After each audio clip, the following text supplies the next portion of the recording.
안타깝게도 폐수종이 심각하게 진행되었을 때는 치료에도 불구하고 사망하는 경우도 있습니다. 하지만 빨리 발견할수록 폐에 물이 많이 차지 않았을 것이고 그만큼 치료할 수 있는 확률도 올라갑니다.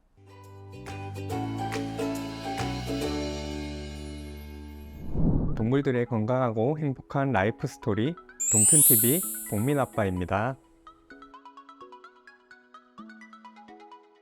역류가 대체 뭐가 문제가 되길래 수의사들이 그걸 듣고 심장병이니 뭐니 심장 초음파 검사를 해야 된다느니 약을 먹여야 된다느니 하는 얘기를 하는 것일까요?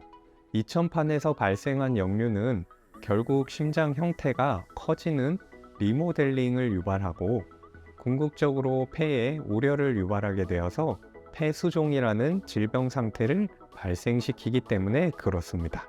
역류가 폐수종을 발생시키는 과정을 이해하려면 심장의 구조와 혈액의 순환이 어떻게 이루어지는지에 대해 이해할 필요가 있는데요.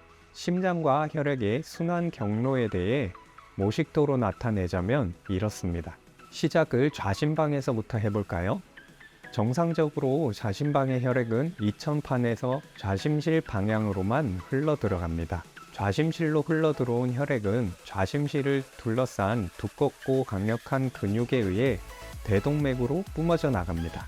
이때 대동맥 판막에 의해 좌심실의 혈액은 대동맥 방향으로만 흘러갑니다. 대동맥을 통해 나간 혈액은 더 작은 동맥 모세혈관 등을 거쳐서 신체 전신을 돌고 정맥으로 모여들어 대정맥을 통해 우심방 쪽으로 들어오게 됩니다.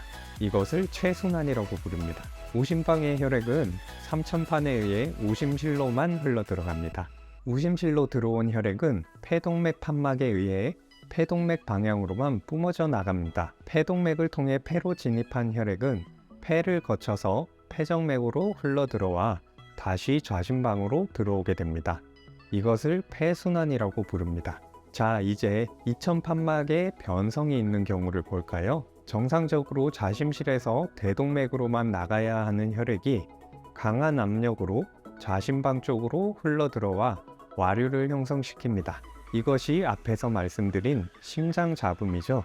좌심실의 강한 근육에 의해 형성되어 좌심방으로 들어오는 역류는 원래 신체 전부를 도는 혈액이기에 압력이 매우 강합니다. 그 강한 압력에 비해 좌심방의 근육은 약하기 그지없죠.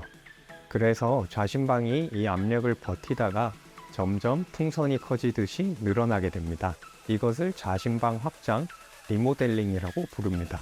좌심방이 커져서 이 압력을 버티려고도 해보지만 그럼에도 불구하고 역류는 지속됩니다.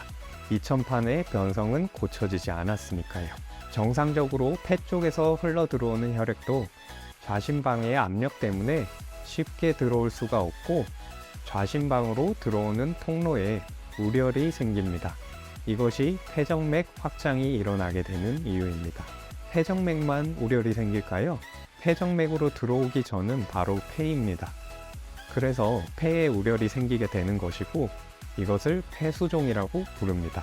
이렇게 폐수종이 발생한 상태를 이천판막 기능부전에 의한 심부전, 좌심부전이라는 용어로 부릅니다.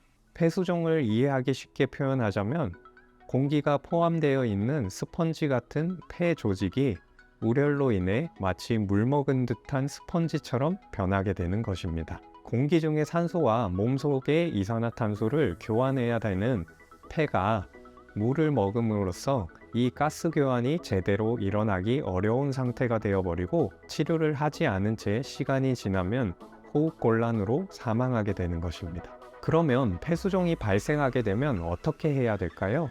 치료는 가능할까요? 안타깝게도 폐수종이 심각하게 진행되었을 때는 치료에도 불구하고 사망하는 경우도 있습니다. 하지만 빨리 발견할수록 폐에 물이 많이 차지 않았을 것이고 그만큼 치료할 수 있는 확률도 올라갑니다. 이 부분이 바로 보호자분께 평소에 심장 상태에 대해 인지하고 호흡을 잘 관찰하시다가 평소와 다른 패턴을 보이면 최대한 빨리 병원으로 내원하셔야 하는 이유입니다. 폐수종은 생각보다 빠르게 진행되고 발생하면 응급 상황이기 때문입니다. 그럼 다음 영상에서 이 신장병과 그로 인해 발생한 폐수종을 어떻게 치료하는지에 다뤄보겠습니다. 그럼 모든 동물들이 건강하고 행복하게 지낼 수 있는 그날까지 좋아요와 구독 부탁드려요.